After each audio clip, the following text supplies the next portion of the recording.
Welcome to Strip Coverlet, where we squeeze the bigger picture out of literature. I'm Adrian Fort, and we are here for another poetry discussion. Look, I've got new videos on the channel Mondays, Wednesdays, and Fridays. Mondays are for poetry.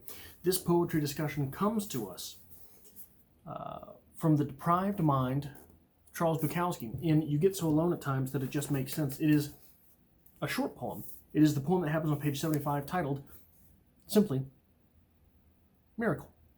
And it reads as such. I have just listened to this symphony which Mozart dashed off in one day, and it had enough wild and crazy joy to last forever, whatever forever is.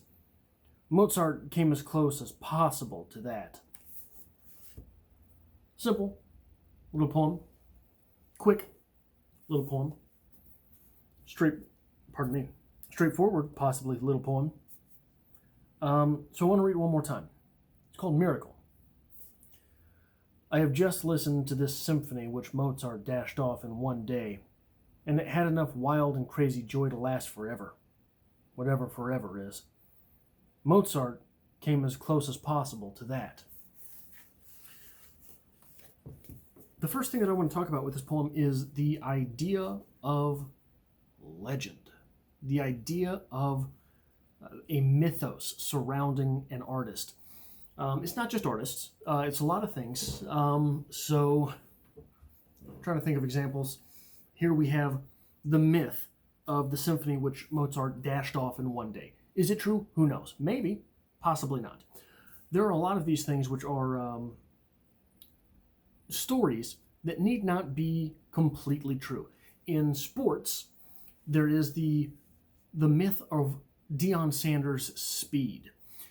The main myth around Deion Sanders was a flashy guy, and he was a defensive guy. He was a cornerback.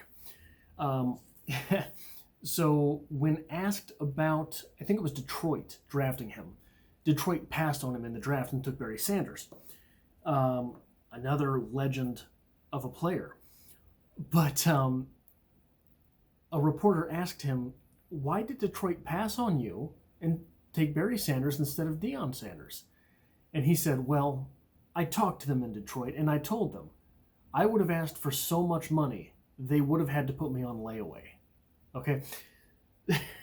Probably not true.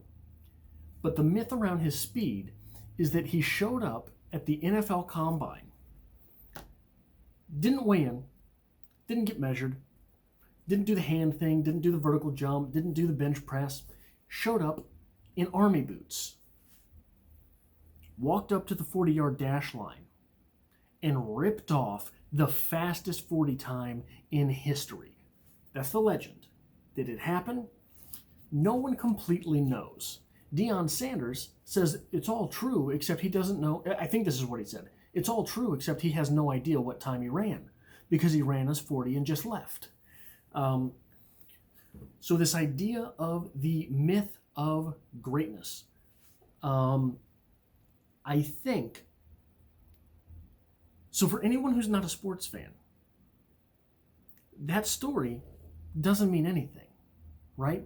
It's just a story about a guy running 40 yards in army boots. Who gives a shit?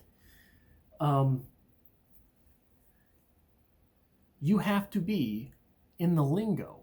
You have to be in the space. You have to appreciate the area in which the myth is constructed in order for the myth to have any sway over you.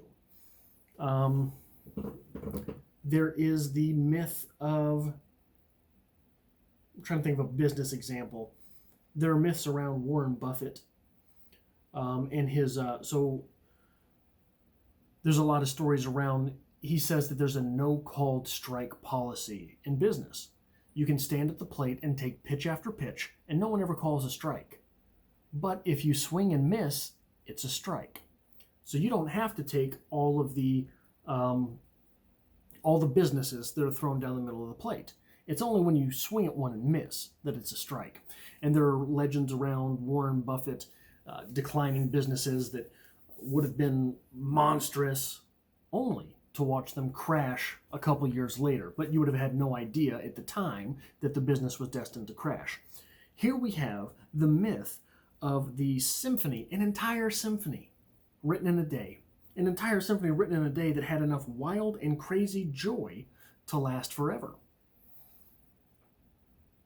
Is that true? It doesn't matter. Because someone can listen to Mozart and say, the legend is this was written in a day. And that legend speaks to what contemporaries thought of Mozart.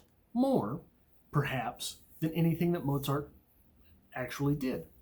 It's possible that this is conflation. It's possible that this doesn't really mean anything, but the very chance that it's true matters to our writer and our speaker here, to Chinaski, to Bukowski. And the reason that it matters to our speaker here is that our speaker is on the inside. Our speaker is one of the people to whom this legend being possibly true matters, makes an impact, is impressive. If I told Bukowski the legend of Deion Sanders and his 40 time, probably wouldn't give a shit. So the guy ran fast, who cares? But this idea of creation and the magnitude of creation inside a symphony happening possibly in a day, and not just any constructed symphony, but a symphony that has enough joy and wild to last forever. Now, let's talk about that idea. Enough joy to last forever, whatever forever is. Mozart came as close as possible to that. So, what is it that makes creation, makes art last forever? It is that it strikes something universal inside the human experience. It's easier to identify and point at in writing, I think, than it is in symphony, other than if anyone listens to that symphony and says, whoa, man, far out. Then it's pretty easy to point at, right? Free release, any of those, that scale of things. So here is our writer, I dare say, our speaker for sure, but I dare say our writer. I think this is a poem that comes to us from Bukowski. It's not coming to us from any speaker. It is not written in an ironic sense, I don't think. That's one of the things that I mean when I say that it is very straightforward. I don't think that there is any irony here. The irony to it is sort of a meta-irony, in that what we're seeing here is an artist critiquing an artist, saying, hey man, that's the stuff. You want to live forever, and you want to have legendary things. So there's, around Bukowski, there's the legend that he wrote a poem every day. Is that true? I don't know. I doubt anyone knows if it's true. Having witnessed the individual of Bukowski, if you've never seen Bukowski, there's all sorts of readings from Bukowski on YouTube, all sorts of documentaries of Bukowski on YouTube. You really owe it to yourself to spend a few minutes looking at the guy in motion. If for no other reason than we don't get a whole lot of that with writers, with great writers. There's a lot of writers around today that you could watch, but I don't know if they're going to be on the legendary status. Maybe that's a cheap shot.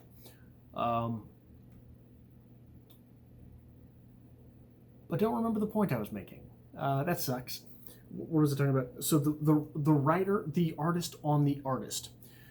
It is possible, even with someone as anti-establishment as Bukowski, as counterintuitive as Bukowski, it is possible that these ideas of immortality struck even him from time to time.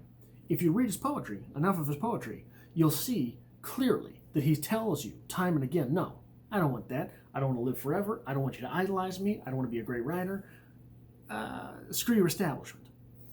But it's possible even someone such as that is fantasizing from time to time about what it means to live forever, what it means to create a piece that is transcendent, and that's why we get this poem. This poem. I have just listened to this symphony which Mozart dashed off in one day, and it had enough wild and crazy joy to last forever. Whatever forever means. Mozart came as close as possible to that, and it's called Miracle. So it's interesting to me this commentary from someone who claims so much that they really don't care about living forever, right?